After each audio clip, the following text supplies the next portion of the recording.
আদালত শুরু হলো। আজকের মামলা রাষ্ট্র বনাম মোবাইল ফোন। মাননীয় বিচারক, এই মোবাইল ফোন পরিবার থেকে হাসি, কথা আর ভালোবাসা চুরি করেছে। রাত জেগে স্ক্রল, সকালে ক্লাসে ঘুম, এ কি সমাজের ভবিষ্যৎ?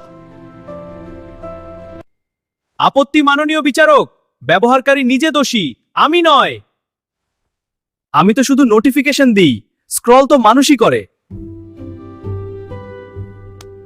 আমি আগে 8 ঘন্টা থাকতাম, এখন 4 ঘন্টাতেই বিদায়। ব্লু লাইটে আমি জ্বলছি, একটু বিশ্রাম চাই। আপনার সম্মান, প্রতিরক্ষা আপত্তি জানায়।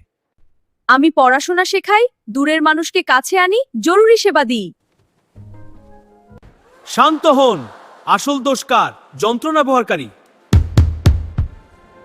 রায় ঘোষণা করছি, মোবাইল ফোন দোষী নয়, তবে সতর্কবার্তা রইল। দোষ মানুষের অসচেতন ব্যবহারে। মোবাইল নয়, বদলাতে হবে আমাদের অভ্যাস। আপনি কি প্রস্তুত?